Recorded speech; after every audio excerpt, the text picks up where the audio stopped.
Panorama group, जो सोचता है वो करता है। 2024 लोकसभा चुनाव से पहले बिहार में जिस तरह की राजनीति और रणनीति चल रही है, उसको लेकर के लगातार ये चर्चाएं चल रही है कि आखिर बिहार में होगा क्या। लेकिन इसी बीच में आपको बता दें कि रातों रात कुछ फैसले सामने आए हैं। उन फैसलों को लेकर के हम आपके सामने हाजिर हैं।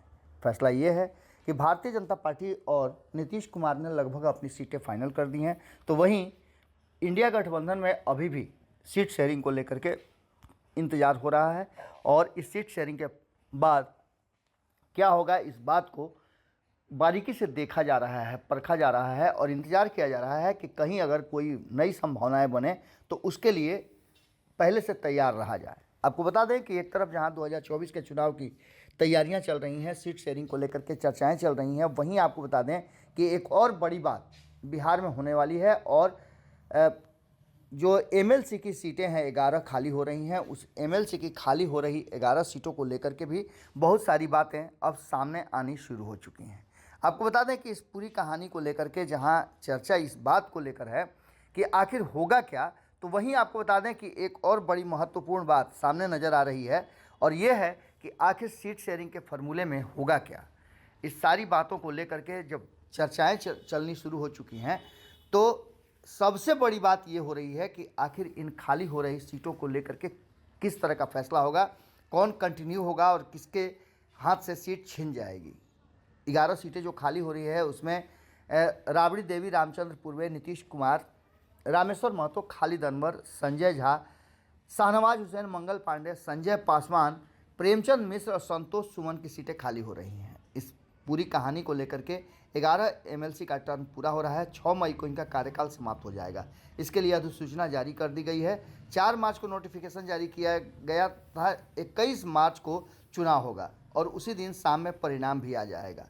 इन खाली हो रही 11 सीटों को लेकर के जहां एक तरफ असमंजस की स्थिति बनी हुई थी, वहीं आपको बता दें कि इसमें बहुत सारी बातें अब सामने नज़र आने लगी है, और कहीं ना कहीं नीतीश कुमार ने ये फाइनल कर दिया है कि उनकी तरफ से कौन कौन लोग जाएंगे। एक तरफ तो आपको पता है कि नीतीश कुमार का जाना लगभग तय है। 22 सीटों पर एक एमएलसी का चयन होना है। ऐसी स्थिति में आप समझ सकते हैं कि 2 सीटें आती हुई दिखाई दे रही हैं जनता दल यूनाइटेड को। इसको लेकर के चर्चाएं शुरू है कि नीतीश कुमार तो जाएंगे ही, उसके साथ साथ नाम चल रहा था कि एक कुशवाहा को उसमें शामिल किया जाएगा। लेकिन हमने खबरों में आज से 15 दिन 20 दिन पहले आपको बताया था, नोटिफिकेशन जारी होने से ठीक पहले, कि इस बार नीतीश कुमार कोई रिस्क लेना नहीं चाहेंगे। हालांकि रिस्क तो हो गया है, क्योंकि कुशवाहा लौकुश की पार्टी कहे जाने वाली जनता दल यूनाइटेड में इस बार कुशवाहा की जगह पहले ही ब्राह्मण को भेज दिया गया था, और एक और कुशवाहा का जगह खाली हो रहा है, उसके जगह पर किसी को नहीं भेजा जाएगा तो निश्चित रूप से पार्टी के भीतर खलबली मचेगी।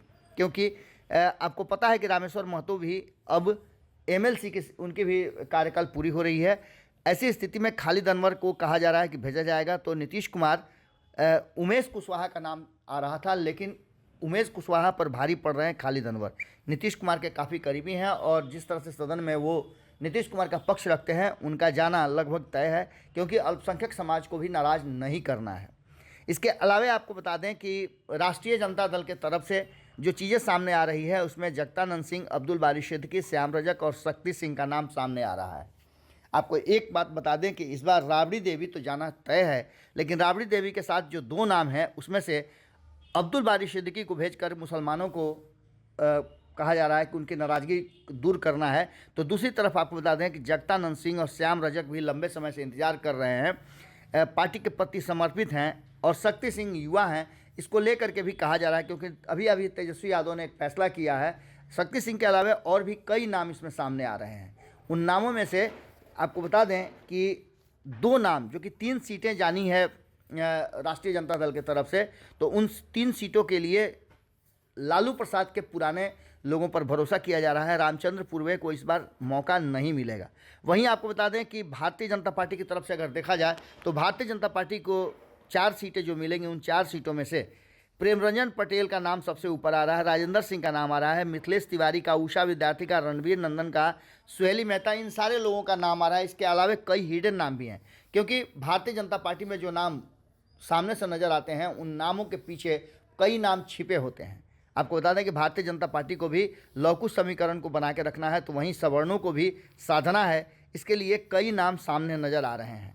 खास करके अगर देखा जाए तो सवर्णों में राजपूत, ब्राह्मण, भूमिहार और कायस्थ को लेकर के काफ़ी कुछ चल रहा है। वहीं आपको बता दें कि प्रेमरंजन पटेल और सुहेली मेहता को लेकर के भी चर्चाएं चल रही हैं। एक सीट जो हिंदुस्तानी आवाम पार्टी को जाएगी, इसमें संतोष सुमन या उनकी पत्नी को चुनाव लड़ाया जा सकता है।